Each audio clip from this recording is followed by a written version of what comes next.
श्रीनाथ जी गुरु जी को अलग आदेश। रांची वाले भैरव बाबा को अलग आदेश। माँ भगवती को अलग आदेश। जगन्नाथ स्वामी हैं हमारे ईष्ट देव। बहुत लोग अब कमेंट करेंगे कि आप चेहरा नहीं दिखाते, तो भाई सब गुरु आज्ञा नहीं है, अभी सिर्फ ज्ञान बांटना है, खुद को नहीं। आज लाइव का विषय है कि क्या भूत होते हैं। मैंने पूरा रिसर्च कर रखा है भूतों पे। एक पढ़ाई है, वो पढ़ाई कर रखी है। भारत में शायद ही ऐसा कोई स्थान हो जहाँ पे कि लोग कहें कि भूत होता है और मैं वहाँ नहीं गया हूँ। चाहे वो भानगढ़ किला हो या कहीं भी, जहाँ आप मान लो, हर जगह मैं गया हूँ। लेकिन कुछ ऐसी मेरे साथ घटनाएँ घटी, परिस्थितियाँ हुई, जिसे मैं बोल सकता हूँ ये नॉर्मल नहीं है, ये आम बात नहीं है। एक घटना तो मैंने आप लोगों से साझा की थी पहले, जो मेरे साथ घटी थी। आज मैं आपके साथ 2-3 घटनाएँ साझा करूँगा और मैं मतलब इसलिए साझा कर रहा हूँ क्योंकि मुझे लगता है कि इन सब घटनाओं में जो भी शक्तियाँ इन्वॉल्व थी वो अनएक्सप्लेन्ड है, और जो शक्तियाँ अनएक्सप्लेन्ड होती हैं उसको हम भूत कहते हैं। देखो, पहले भूत होता है क्या है ये समझो, ठीक है? अ, जैसे हम लोग बहुत चीज़ों की साधना करते हैं, कूष्मांड, भैरव, बेताल, यक्षिनी, डाकिनी, शाकिनी, ठीक है? तो इन सबों का जब हम साधना करते हैं, तो ये भूत की संज्ञा में नहीं आता, ठीक है? भूत की संज्ञा में वो प्राणी आते हैं जो कि कभी पृथ्वी पर शरीर धर के चल चुके हों। मतलब ऐसा ऐसी शक्ति जो पहले इंसान या जानवर रही हो, और मृत्युपरांत भी उसकी याददाश्त वैसे ही है और सोचने समझने और रिएक्ट करने की शक्ति वैसे ही है। वैसा जो एनर्जी होता है, जो कि इंटेलिजेंट होता है, उसको हम भूत कहते हैं, ठीक है? इसके अलावा स्पिरिट्स होता है, जैसे हम लोग ह्यूमन स्पिरिट हैं, तो वैसे ही और भी बहुत सारे जीव हैं जो कि इस पृथ्वी पर रहते हैं और जिसको हम शायद नहीं देख पाते हैं, ठीक है? अब आते हैं अपनी कहानियों पे। तो एक तो पहली कहानी थी मेरे जीवन की, जब मैंने पहली बार एक भूत को अपने गाँव में देखा था। तो मैं लघु शंका करने के लिए बैठा हुआ था, सामने एक औरत खड़ी थी। थोड़ा विस्तार में बताता हूँ ये कहानी आपको। हुआ यूँ कि मैं उस समय क्राइम रिपोर्टर था, तो दिन भर चीड़-फाड़ देखना, पोस्टमार्टम रूम में बैठे हुए हैं, लाशें कट रही हैं, हम चाय पी रहे हैं, हमें बताया जा रहा है कि भाई ये गोली जो है इसके फेफड़े में लगी जिससे इसकी मौत हुई है। तो ये अपना दिनचर्या था, रोज़ हम लाशों को कटते-फटते देखते थे, श्मशान घाट जाना, मुर्दा घर जाना, ये रोज़ का बात था। तो दिमाग में हमेशा कुछ न कुछ टेंशन बना रहता था। तो एक बार छुट्टी लेकर के हम गाँव चले गए। अब हमारा गाँव क कहा जाता है कि वहाँ पे अयज्ञ देश है, वहाँ पे कभी राम जी का अश्वमेध घोड़ा भी नहीं घुसा था। वहाँ इतने भूत पलित हैं। तो हमारा घर एक छोटी-सी हवेली है, उस हवेली में एक कोने पे एक ऐसा जगह है जो पुरानी हवेलियों में जनरली होता है, जहाँ पे लोगों को जाना मना रहता है। अब उस छुट्टी में हम गए, हिमालयन रेंज था, बरसात हुई, पुराने समय की बात है, उस समय नीतीश की सरकार नहीं आई थी बिहार में। तो पूरा जो ज़मीन है वो कीचड़ से भर गया, मतलब मैं 2-3 दिन वहाँ से निकल नहीं सकता था। अब हिमालयन रेंज का की सर्दी और वो रात, अभी मुझे आ गई लघु शंका। वहाँ पे लघु शंका लगने का मतलब है उस ठंड और उस जाड़े में हिमालयन रेंज में कि आप 1 मिनट तक तो हिल नहीं सकते भाई साहब। मैं बदमाशी कहो या मतलब एक ऐसा कि अगर वहाँ जाना मना है तो वहाँ मैं ज़रूर जाऊँगा बोल के मैं वहीं चला गया जहाँ पे हमारी हवेली में जाना मना है, और वहाँ मैं लघु शंका करने लगा। मैंने देखा कि मेरी दाएँ तरफ एक औरत खड़ी है। जब मैंने देखा मेरी दाएँ तरफ एक औरत खड़ी है, तो मुझे ऐसा लगा कि नहीं, मैं कुछ गलत देख रहा हूँ, ये ऐसा हो नहीं सकता है, ये मेरे मतलब बेवकूफ़ी है या फिर मैं इमेजिन कर रहा हूँ। लेकिन 1 मिनट में मैंने साइंस की सारी थ्योरी लगा ली कि ये रिफ्लेक्शन है।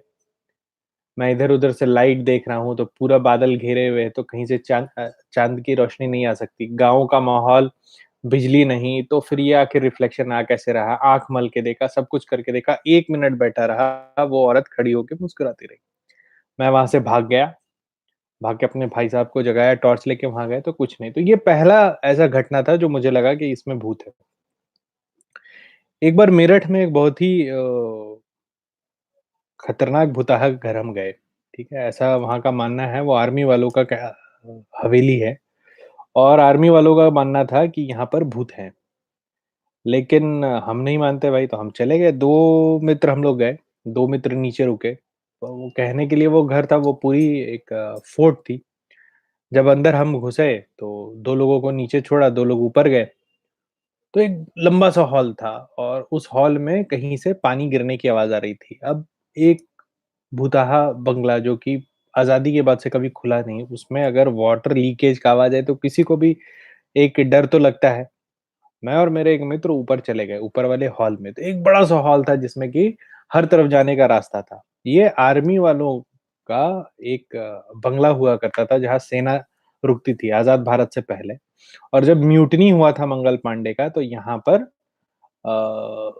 जो भारतीय सैनिक सैनिक थे उनके हाथ काट दिए गए थे और उनके सर को काट दिया गया था। तो इन इसको मतलब आर्मी के रिकॉर्ड में भी भूत बंगला ही बोला जाता है।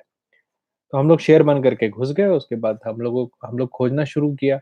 एक कोने पे मैं देख रहा था, एक कोने पे मेरा मित्र देख रहा था। अब वो अपने में कुछ-कुछ बोल रहा था, तो मुझे लगा कि वो रिकॉर्डिंग कर रहा है तो शायद बोल रहा है। अचानक उसने मेरा नाम चिल्लाया, मैं गया, तो उसने बोला, "भाई तुम मेरे बगल में खड़े थे क्या अभी?" तो हमने बोला, "नहीं, नहीं खड़ा था।"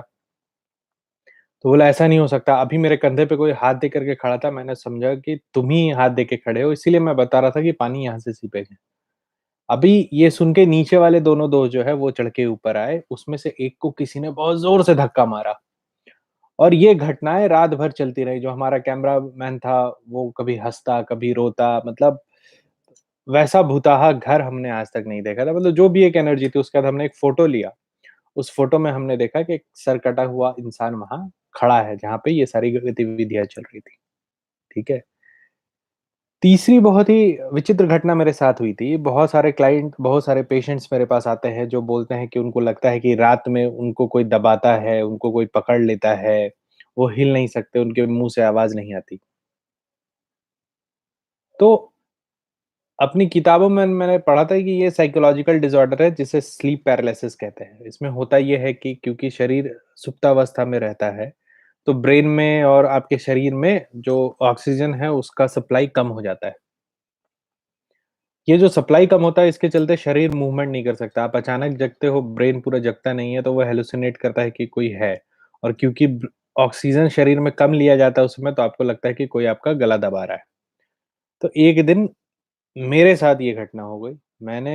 मैं उठा तो मुझे लगा कि मेरे जाँघों पे कोई बैठा हुआ है और वो मुझे दिख रहा, साक्षात दिख रहा है। मैंने बोला ये ज़रूर मेरा स्लीप पैरालिसिस है, मैं उठ गया हूँ गलती से। लेकिन मैंने बोला कि जब ऐसा मेरे साथ हो ही गया है, सबको मैं समझाता ही रहता हूँ, तो एक बार खुद ट्राई करता हूँ ये है क्या? मैंने हिलने का कोशिश किया, मैं हिल नहीं पाया। उसके बाद मैंने बोला कि चलो इसको स्पिरिचुअली सॉल्व करके देखते हैं। तो वो जो मेरे ऊपर बैठा हुआ था, जब मैंने पहला मंत्र पढ़ा, तो वो आके मेरी छाती पे बैठ गया और मैं उसको एकदम सामने-सामने देख रहा हूँ। ऐसा नहीं है कि मुझे ऐसा हैलुसिनेशन हो रहा है या फिर मैं कुछ इमेजिन कर रहा हूँ, ऐसा कुछ नहीं था क्योंकि वो जब मेरे जाँघों से उठ के मेरे छाती पे बैठा, तो वो वज़न मेरे जाँघों से मेरे छाती पे आया। मैंने दूसरा मंत्र पढ़ा, उसको कोई असर नहीं पड़ा, वो थोड़ा-सा धुंधला हुआ। मैंने जब तीसरा मंत्र पढ़ के फूँक मारा, तो वो आके मेरे बगल में बैठ गया। मैं देख रहा हूँ, ऐसा नहीं है कि ये कोई मैं इमेजिन कर रहा हूँ, मैं सोया हुआ हूँ या ऐसा। मैंने फिर से एक बार मंत्र पढ़ा, वो जो उग्र वीरम मंत्र है, वो काफ़ी इफ़ेक्टिव होता है। ये गुरु मंत्र पढ़ा था, तो वो हट गया था। उसके बाद उग्र वीरम पढ़ के जब मैंने फूँका, तो वो गायब हो गया और जैसे ही वो गायब हुआ, मेरा शरीर फिर से पूरा फ्री हो गया, ठीक है? तो जीवन में ऐसे तो मेरे बहुत सारी घटनाएँ हैं। ऐसी-ऐसी घटनाएँ मेरे लिए बहुत नॉर्मल थी पहले। कि कोई आता था मुझे बोलता था उठ जाओ अब मैं यहाँ सोऊँगा। तो मैं अपना बिस्तर छोड़ कर के जा कर के सोफ़ा सेट पे सो जाता था। या फिर ऐसा कि कोई आया मुझे जगाया मैं उठ के बैठ रहा हूँ। बहुत लोग जो मेरे साथ रहते हैं उनका कहना है कि मैं रात में उठ के बैठ के बातें करता हूँ। तो वो अलौकिक शक्तियाँ हैं जिनको पता है कि मैं उनसे बात कर सकता हूँ, वो आके मुझसे बातें करते रहती हैं, ठीक है? इसके अलावा भी बहुत सारी ऐसी घटनाएँ मेरे साथ घटी मेरे जीवन में जिसका आज तक मुझे कोई जवाब नहीं मिला। मुझे लगता है या मैं इस बात के लिए तो बहुत ही श्योर हूँ कि हमारे अलावा भी बहुत तरह की शक्तियाँ इस पृथ्वी पर विचरती हैं, ठीक है? हम लोग अभी सिर्फ़ भूतों के बारे में सोचते हैं, लेकिन भूत वो होते हैं जो हम में से जो मर गया वो भूत हो गया। लेकिन ऐसी भी बहुत सारी शक्तियाँ हैं जो कि हमसे ज़्यादा बुद्धिमान हैं और वो हमें बेवकूफ़ बनाती है जब हम उनसे संपर्क करते हैं। गगनदीप सिंह जी, आदेश आदेश, राका राका नहीं मैं उड़ीसा से नहीं हूँ लेकिन उड़ीसा से बहुत करीब रहता हूँ, अभी। आपको क्यों लगा उड़ीसा से? क्या मेरी भाषा उड़ीसा जैसी है? राका राका, क्या आपका पूरा नाम हुआ? इनसे बात हुई है, अभी ये उड़ीसा से हैं भाई साहब, तो एक उड़ीसा की कहानी बताता हूँ, ऐसे ये कहानी मुझे ध्यान में नहीं था। एक भूत होता है उड़ीसा का, धनकुद्रा कहते हैं उसको या डेढ़ फुटिया भी कहते हैं। कहते हैं कि जिसके पास ये होता है, वो कभी गरीब नहीं होता। मतलब धनकुद्रा का काम है कि आपके घर में आकर के आपको बहुत सारा पैसा और धन देके जाएगा, ठीक है? तो उड़ीसा के एक गाँव में मैं एक बार गया, ये ऐसे तो लोग कहते हैं कि इसका व्यापार होता है। मैं नहीं मानता कि किसी भी सुपर नेचुरल आइटम का व्यापार होता है। बहुत सारे मेरे मित्र सुपर नेचुरल की चीज़ों को खरीद बेचने में लगे रहते हैं, नागमणि कहते हैं, आज तक देखा नहीं। कुछ चीज़ें मैंने सुपर नेचुरल देखी हैं, उसमें एक धनकुद्रा है जो उड़ीसा की तरफ पाया जाता है। चाईबासा आप झारखंड को जाओ, उससे उड़ीसा मतलब दंडकारण्य के जंगल में ये छोटा भूत पाया जाता है। ये किसी एक मालिक के अंदर में रहता है। ये बड़ा विचित्र चीज़ है, ये दिखता है। ये मैंने पहला एक ऐसा सजीव इसको आप भूत बोलो या प्रेत बोलो या पिशाच बोलो, इसको मैंने देखा कि ये दिखता है और इसके मालिक के कहने पे दिखता है और मतलब बदबूदार तो ऐसा कि आप अगर खा रहे हो तो आपको उल्टी हो जाए। लेकिन इसका एक फ़ायदा है, जब मैं उसके घर में गया, तो उसने मुझे बैठाया मतलब मैं ऐसे किसी बिज़नेस डील पे नहीं गया था, मैं सिर्फ़ ऐसे ही गया था, मतलब खोज-बीन उस समय धनकुद्रा पे थोड़ा कर रहा था मैं लिखने के लिए। तो इस व्यक्ति ने मुझे बैठाया, मैंने उनको इशारा किया कि ऐसा-ऐसा कुछ उसने बोला एकदम चुप रहो, इस विषय पे बात मत करना। क्योंकि ऐसा कहता है कि अगर धनकुद्रा को पता चल जाए कि उसके बारे में लोग जानते हैं, तो वो पीटता है मालिक को। तो हम बैठ गए, चाय-वाय आया, उसके बाद एक बौना-सा कुछ आया उनके पास बौना-सा और उन्होंने मुझसे पूछा कि अच्छा बताओ आप खाओगे क्या? नहीं आपको पसंद क्या है? ना मैंने बोला यार मुझे क्या पसंद है तुम अमुक दुकान है हमारे रांची में उसका कुछ अगर आपके पास तो मिलेगा नहीं, अभी तो बहुत दूर है, नहीं, नहीं रुको, रुको मैं मँगवा देता हूँ, ऐसा उन्होंने बोला। थोड़ी देर बाद वो बौना जो है उधर से वो मिठाइयाँ लेकर के आया जो रांची में मिलती है। तो मैंने बोला भाई साहब आप भी लगता है बहुत शौकीन हैं, तो उन्होंने बोला नहीं, नहीं इसका तो मैं आपको बाद में मैं राज़ बताऊँगा। उसके बाद एक नदी है उनके गाँव के बाहर, उसको उन्होंने क्रॉस किया, उसके बाद बताया आपने जो छोटा-सा इंसान देखा, उसने इंसान का रूप ले रखा है, उसी को धनकुद्रा कहते हैं और वो आपकी कोई भी इच्छा को पूरा करता है। लेकिन वो नदी तक अगर आप कुछ भी बात करते हो, तो उसको सुनाई देता है अपने क्षेत्र में, उसके बारे में। तो उसके बारे में बात करना वर्जित है, ना किसी को बता सकते हैं। ऐसी कई घटनाएँ हुई हैं कि जब ये लोग इन लोगों के ताक में बैठे रहते हैं। बहुत सारे तांत्रिक ऐसे जो इसमें एक्सपर्ट है, जैसे धनकुद्रा कहीं गया, तो वो धनकुद्रा को तुरंत कैप्चर करते हैं। क्या लिखा है? जगन्नाथ जी का फ़ोटो है इसलिए अरे जगन्नाथ स्वामी तो हर जगह है ना।